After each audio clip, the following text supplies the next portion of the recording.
Mi nombre es Rubén, tengo 25 años, y durante toda mi infancia y parte de mi juventud viví en una de las etapas de Lomas del Mirador, en Jalisco.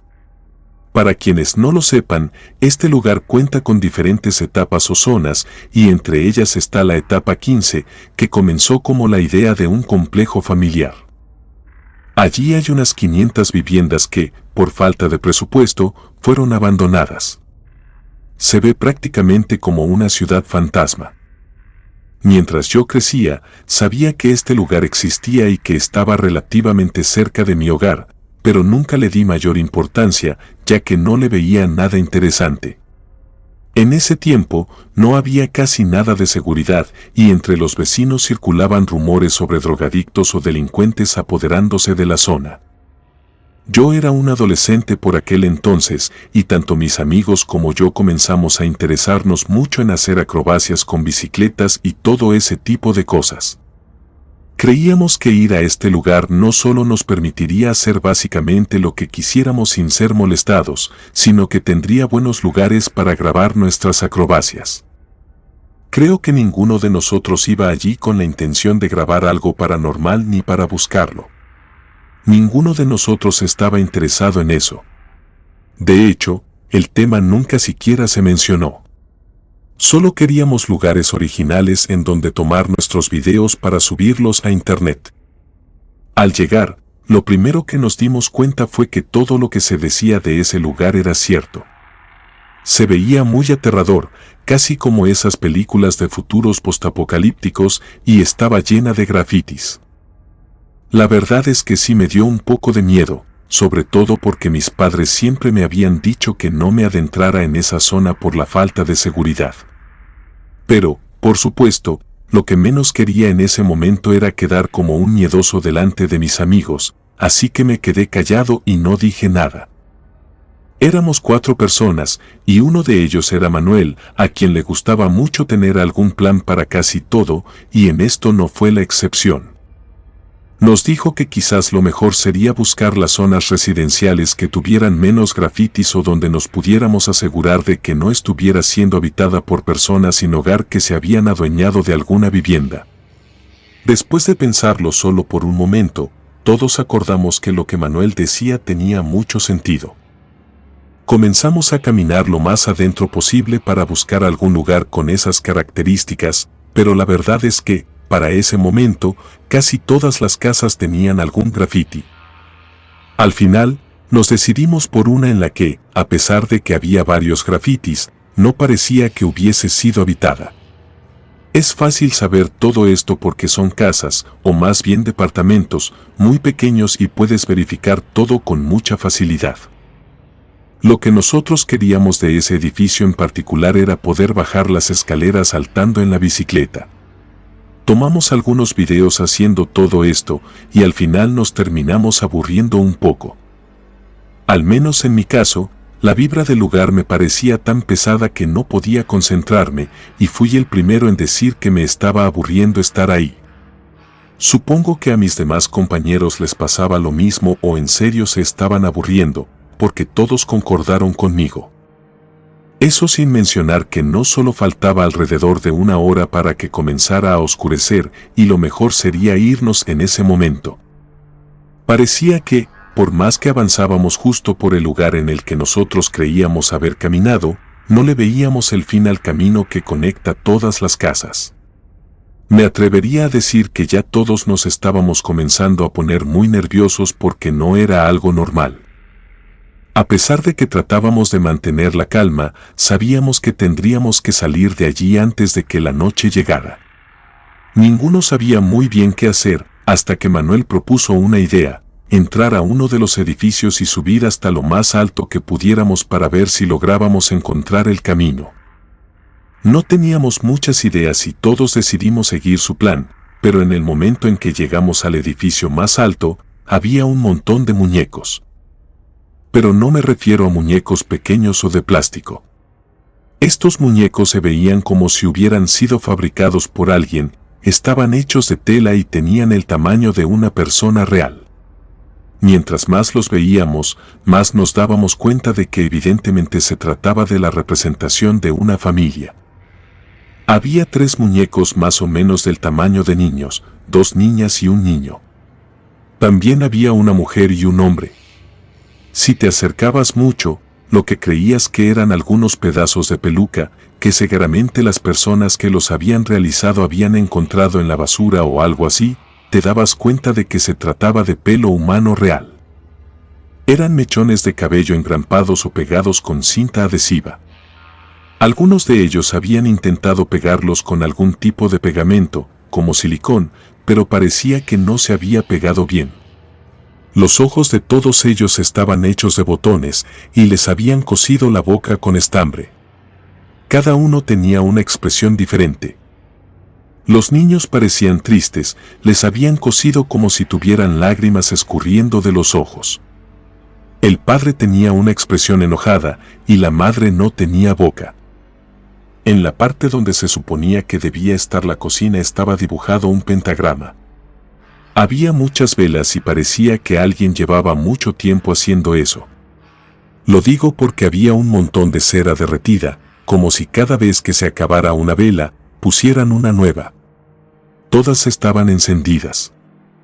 En la parte de arriba había un libro que parecía haber sido hecho a mano. Era casi como si alguien hubiera tomado un montón de hojas y las hubiera cosido con un pedazo de rafia hasta que todas estuvieron bien aseguradas. También había otras cosas, una bolsa con sal de grano, un bote pequeño lleno de alfileres y un montón de pañuelos blancos tirados por el suelo. Eran de tela y parecían estar manchados con carbón o algo similar a una tinta negra. También había unas botellas de vidrio con un líquido rojo dentro, que hasta el día de hoy estoy convencido de que era sangre. Estas botellas estaban formadas de la más grande a la más pequeña, y las últimas 3 tenían más o menos el mismo tamaño, lo que en ese momento me hizo pensar que pertenecían más o menos a esa familia de trapo que estaba intentando simular. Creo que hasta ese momento ninguno de nosotros sabía cómo lucían los trabajos de brujería, pero esto se veía como tal. Yo estaba muy impactado. No recuerdo haber tenido tanto miedo, solo me sentía muy inquieto, no podía dejar de mirar cada cosa que había allí. También pude notar que había juguetes, espejos rotos y muchas cosas más que solo le daban una sensación de que alguien había estado practicando brujería con esos muñecos. Nos asustamos más por el grito de Hugo, uno de los amigos que iba con nosotros esa noche. No puedo asegurar que yo vi algo en ese momento, porque después de que él gritó, todos estábamos tan alterados que salimos corriendo.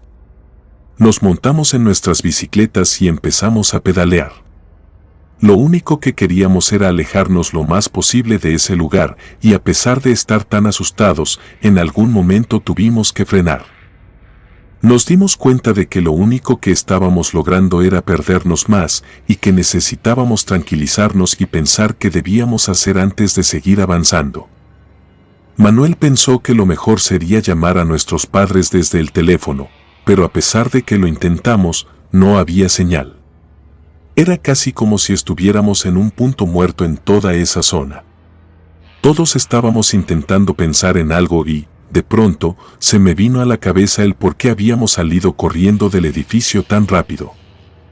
Como mencioné antes, yo no había visto nada, solo me había ido corriendo al igual que ellos. Le pregunté a Hugo qué fue lo que vio, y todos me dijeron que era imposible que no lo hubiera visto. Por lo que me contaron, por el rabillo del ojo, Hugo había visto como si todos esos muñecos de tela levantaran la cabeza y comenzaran a girarla hacia nuestra dirección. Él volteó y lo vio. Dice que, en el momento en que él gritó, todos los demás voltearon y vieron también que las cabezas estaban giradas hacia nuestra dirección. Todos sabíamos que los muñecos habían tenido la vista al frente desde que llegamos, y esa fue la razón por la que todos salimos corriendo y por la que todos allí estábamos tan desesperados por salir. Lo único que se nos ocurrió en ese momento fue colocar alguna especie de señal con lo que tuviéramos a la mano, como ramas o hierbas. Solo queríamos marcar los lugares en los que ya habíamos estado para, si estábamos dando vueltas en círculos, darnos cuenta y tomar otra dirección para poder salir de allí. Aclaro que no era un sitio tan grande y suponíamos que, siguiendo este método, saldríamos muy pronto. No pasaron ni 15 minutos antes de que nos diéramos cuenta de que habíamos estado avanzando en círculos. La verdad es que no entendíamos el motivo, porque tratábamos de girar lo menos posible. Nos parecía casi ridículo que ya hubiéramos dado toda la vuelta. Después de un rato de estar más o menos haciendo lo mismo y terminar en el mismo lugar, no solo se nos hizo de noche, sino que también comenzamos a prestarle aún más atención a los edificios y a guiarnos por algunos grafitis que estaban por ahí. Nos dimos cuenta de que no era que estuviéramos caminando en círculos.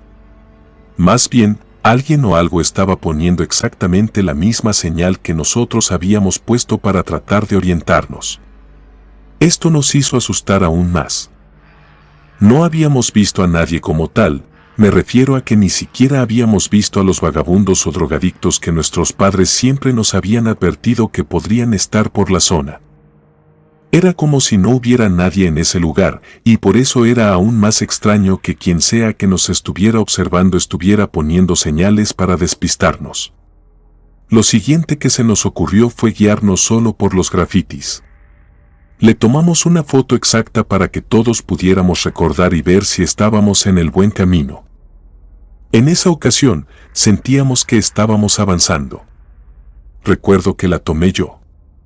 Al momento de sacar la foto, no nos dimos cuenta de nada. De hecho, solo la sacamos y seguimos avanzando. Pero llegó el momento de compararlas con una que encontramos para ver si estábamos en el buen camino, y uno de mis amigos no notó algo en la fotografía que a todos nos asustó.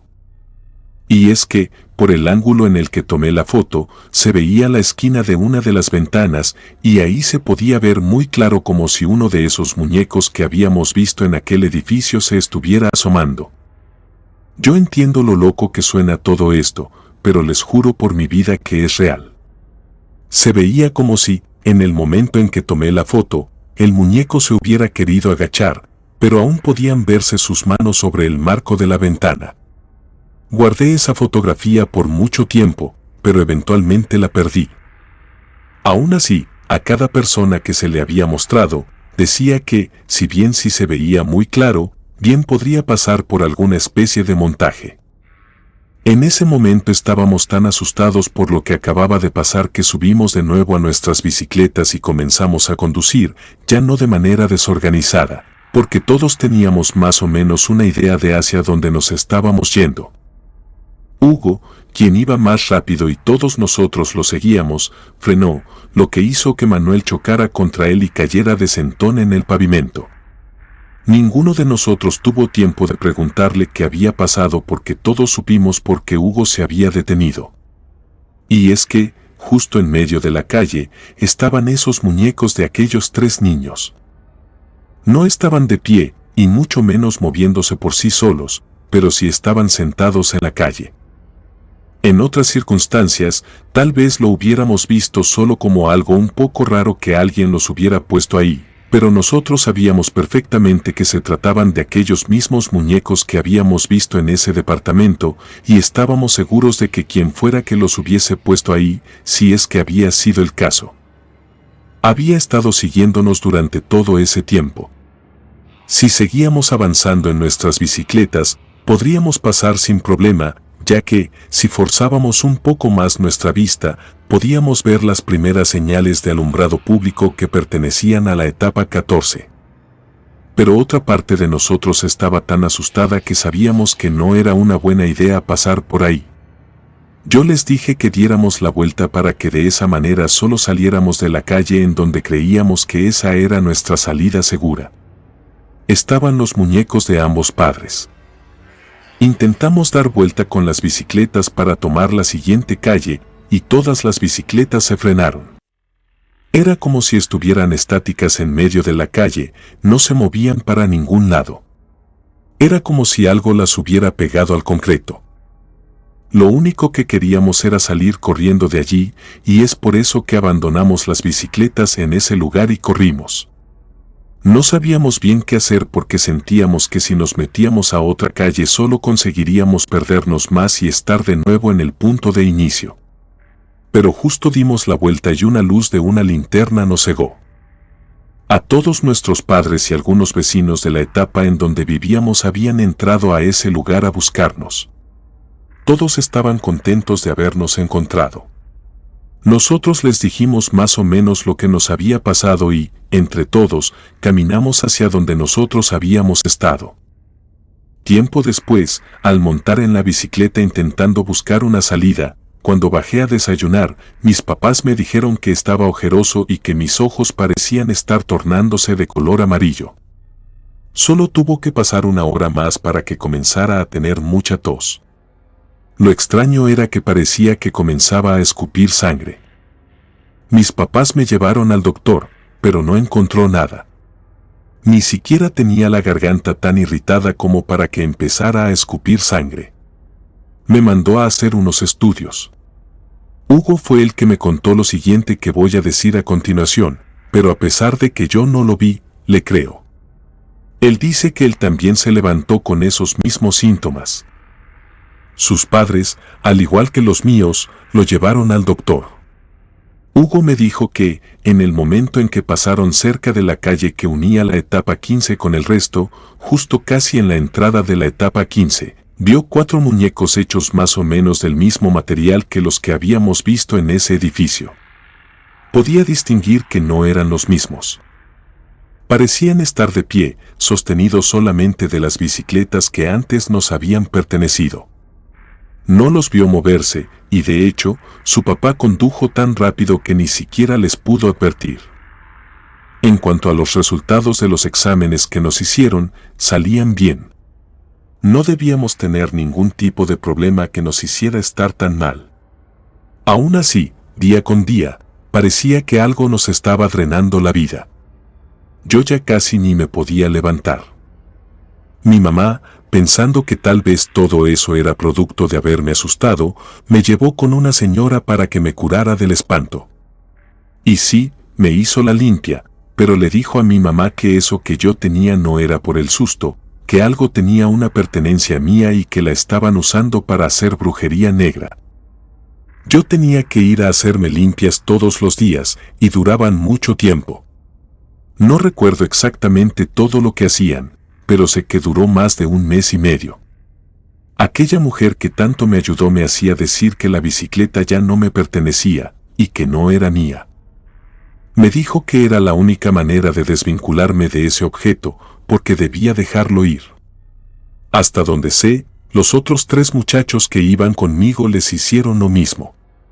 Para todos nosotros no pasó de ahí. Después de todas estas sesiones, comenzamos a mejorar. A mí me encantaría decir que sé lo que vimos en ese lugar, pero hasta la fecha no lo sé. No tiene tanto tiempo que este sitio volvió a tener relevancia. Siempre que veo algún video relacionado con este sitio, lo veo porque me gustaría ver si alguien más encuentra lo que nosotros encontramos ese día, pero hasta el día de hoy nadie ha tenido un avistamiento de aquello. Comunidad de Relatos de Terror, quiero enviarles un gran saludo y agradecerles por todo el apoyo que le han brindado a este proyecto. Ya somos más de 20,000 suscriptores y nuestra próxima meta es llegar a los 21,000. Gracias por todo su apoyo. Si te gustó este relato, suscríbete activando la campanita de notificaciones, de esta manera estarías apoyando nuestro proyecto. Gracias por escucharnos. Relato escrito y adaptado por Lisa Hernández.